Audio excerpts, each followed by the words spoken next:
Hi friends, so our next topic is source of lights in utilization of electrical energy subject UE. Okay, so sources of lights, પ્રકાશના સ્ત્રોત કયા કયા છે? તો કે main જે લાઇટનો સોર્સ છે એ નેચરલ છે જ, બરાબર, કુદરતી જે છે, જે એટલે કે આપણને જે સન અને મૂન અને સ્ટાર્સ, બરાબર, સૂર્ય ચંદ્ર તારા મારફતે જે આપણને મળે છે પ્રકાશ, એને કયો કુદરતી પ્રકાશ કહેવાય, બરાબર. પરંતુ એની અવેલેબિલિટી છે એ સ્થળ, વાતાવરણ અને સમય એના ઉપર આધારિત હોય છે, બરાબર. તો આપણે એનો યુઝ કરવામાં લિમિટેશન્સ આવી શકે, બરાબર. એટલે આજના વૈજ્ઞાનિકો અને ઔદ્યોગિક યુગમાં છે ને કૃત્રિમ પ્રકાશ છે અલગ અગત્યનો મહત્વ ધરાવે છે, બરાબર. કૃત્રિમ એટલે જે આપણે બલ્બ ને બધું વૈજ્ઞાનિકોએ શોધ્યો કૃત્રિમ લાઇટ એ, બરાબર. તો આપણને મેઇનલી છે ને આ જે કૃત્રિમ પ્રકાશ છે એ વિદ્યુત સોર્સ એટલે કે ઇલેક્ટ્રિકલ સોર્સથી જ મેળવવામાં આવે છે, બરાબર. એટલે કે આપણે અહીંયા જે ઘરમાં જે આપણે બધા લાઇટ્સ યુઝ કરીએ છીએ એ બલ્બની અત્યારે ચર્ચા કરવાની છે આ ટોપિકમાં, હવે પછીના ટોપિકમાં, આ ચેપ્ટરમાં, બરાબર. તો છે ને સામાન્ય રીતે બલ્બ છે, લેમ્પ, એના બે ટાઈપ હોય છે, બરાબર. કે એક ઇન્કેન્ડેન્સેટ લેમ્પ અને એક બીજો છે ડિસ્ચાર્જ લેમ્પ, બરાબર. ઇન્કેન્ડેન્સેટ લેમ્પ અને ડિસ્ચાર્જ લેમ્પ. તો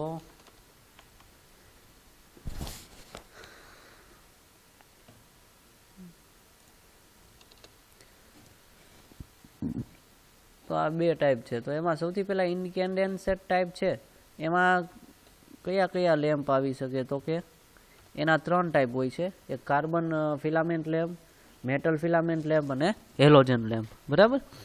તો ઇન્કેન્ડેન્સેટ લેમ્પ છે ને, તો એમાં છે ને ઇન્કેન્ડેન્સેટ લેમ્પમાં શું હોય? તો કે આ પ્રકારના લેમ્પમાં છે ને કાચના ગોળામાં ફિલામેન્ટ રાખેલો હોય, બરાબર. કાચનો ગોળો હોય અને તેમાંથી ઇલેક્ટ્રિક કરંટ ફ્લો કરવાથી ફિલામેન્ટ ગરમ થાય અને પ્રકાશ આપે છે, બરાબર. તો આ સિમ્પલ પ્રિન્સિપલ ઉપર છે ઇન્કેન્ડેન્સેટ લેમ્પ છે એ વર્ક કરે છે, બરાબર. તો સૌથી પહેલાં આપણે કાર્બન ફિલામેન્ટ લેમ્પ જોઈએ. તો આમાં તમને પહેલાં હું સમજાવી દઉં કે આ ફિગર છે એ કાર્બન ફિલામેન્ટ લેમ્પ છે, બરાબર. અહીંયા જે લાસ્ટમાં જે હોય ને બે કોન્ટેક્ટ, એને કોન્ટેક્ટ કહેવાય, બરાબર, જેનાથી આપણે ઇલેક્ટ્રિક સપ્લાય આપીએ. તો આ બે કોન્ટેક્ટ છે, બરાબર. આ જે આખો છે ને ગ્લાસ બલ્બ છે, કાચનો ગોળો છે, બરાબર. પછી આ જે છે એ કાર્બન ફિલામેન્ટ છે, આ તમને જે દેખાય છે આવું ગોળ ગોળ, એ કાર્બન ફિલામેન્ટ છે, બરાબર. આને બાયોનેટ કેપ કહેવાય. અને જે આ છે ને એ કાચ ગ્લાસ સ્ટમ્પ છે, બરાબર. તો આ પ્રકારના લેમ્પમાં છે ને કાર્બનનો ફિલામેન્ટ આવેલો હોય છે, આથી એને શું કહેવાય? કાર્બન ફિલામેન્ટ લેમ્પ કહેવાય, બરાબર. અને તેનું મેલ્ટિંગ પોઈન્ટ છે ને એ આશરે 3500 સેન્ટીગ્રેડ, 3500 ડિગ્રી સેન્ટીગ્રેડ જેટલું હોય છે. અને ત્યારે તેનું કાર્ય દરમિયાનનું ટેમ્પરેચર હોય કેટલું હોય છે? તો કે 1600 to 1800 ડિગ્રી સેન્ટીગ્રેડ જેટલું, બરાબર. 1600 થી 1800 ડિગ્રી સેન્ટીગ્રેડ જેટલું હોય છે. અને કાર્બનની નેગેટિવ ટેમ્પરેચર કોએફિશિયન્ટના કારણે તે વધુ કરંટ પણ લઈ શકે છે, બરાબર. અને તેની એફિશિયન્સી છે એ ઘટે છે. એટલે આ પ્રકારના લેમ્પ છે ને બેટરી ચાર્જિંગ માટે જ યુઝ થાય છે, કારણ કે એની એફિશિયન્સી છે ઓછી હોય છે. એની એફિશિયન્સી છે ને 2 થી 3.5 વોટ પર કેન્ડલ પાવર હોય છે, બરાબર. અને એની વર્કિંગ સ્ટ્રેન્થ છે 800 કલાક જેટલી જ કાર્ય આવરદા હોય છે એની, બરાબર. અને આ લેમ્પ છે એ સામાન્ય રીતે 15 વોટ, 100 વોટ અને 230 વોટમાં ઉપલબ્ધ હોય છે, બરાબર. તો આ થયો કાર્બન ફિલામેન્ટ લેમ્પ. એના પછી છે મેટલ ફિલામેન્ટ લેમ્પ. તો મેટલ ફિલામેન્ટ લેમ્પ તમને ખ્યાલ, આ બે હોય એને કોન્ટેક્ટ કહેવાય, આ બાયોનેટ કેપ છે, આ બેઝ છે. પછી આ જે છે એ ગ્લાસ સ્ટમ્પ છે, બરાબર.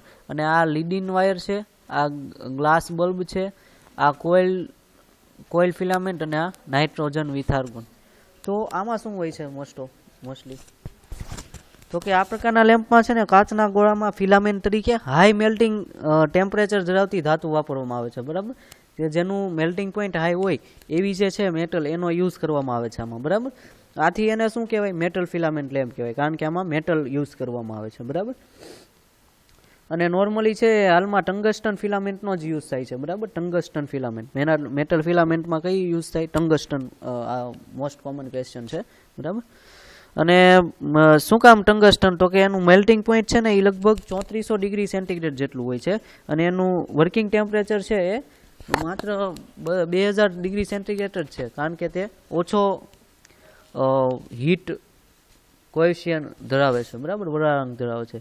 અને આથી એની કાર્યક્ષમતા એફિશિયન્સી કેટલી છે તો કે 10 to 20 લ્યુમિનસ પર વોટ જેટલી છે.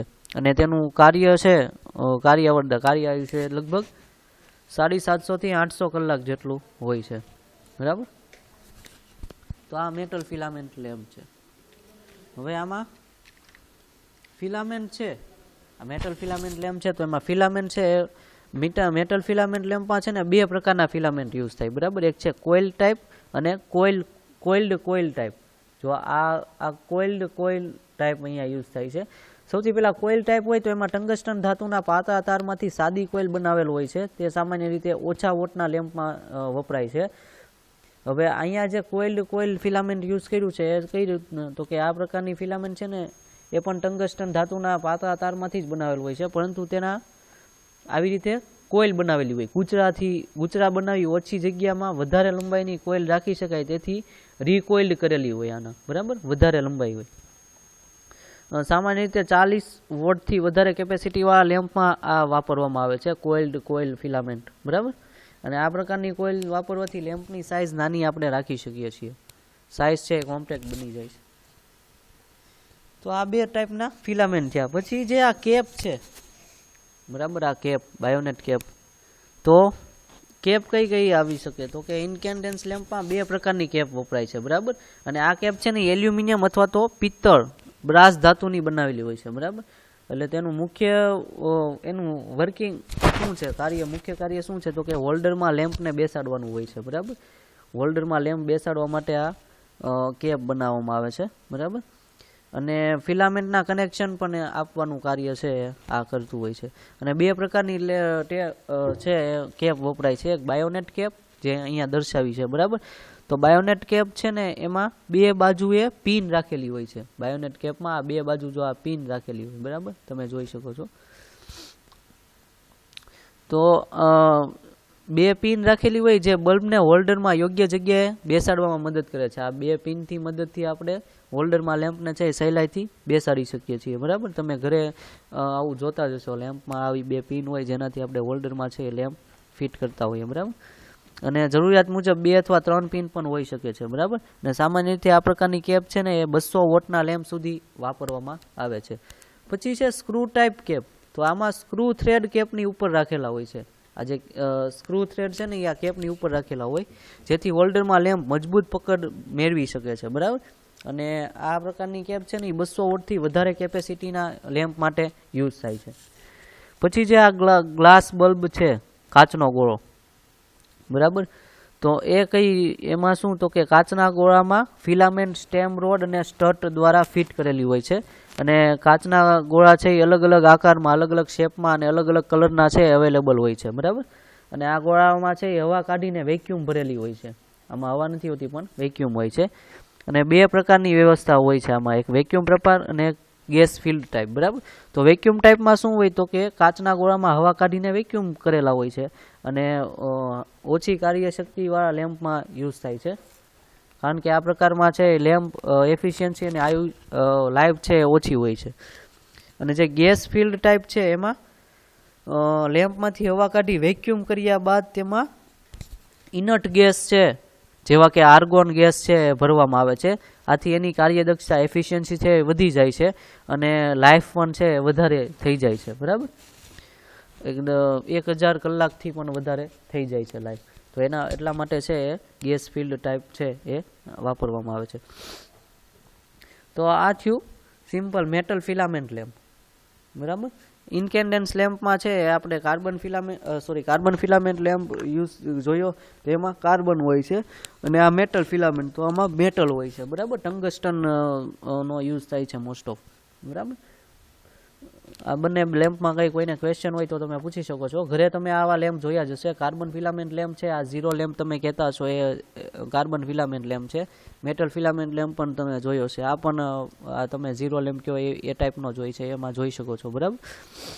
હવે ત્રીજો લેમ્પ છે હેલોજન લેમ્પ. એ આપણે આના પછીના વિડીયોમાં, નેક્સ્ટ વિડીયો લેક્ચરમાં છે જોવાનો છે, બરાબર. કોઈને કંઈ ક્વેશ્ચન હોય તો તમે ડાયરેક્ટલી મને કોન્ટેક્ટ કરી શકો છો. Okay, thank you.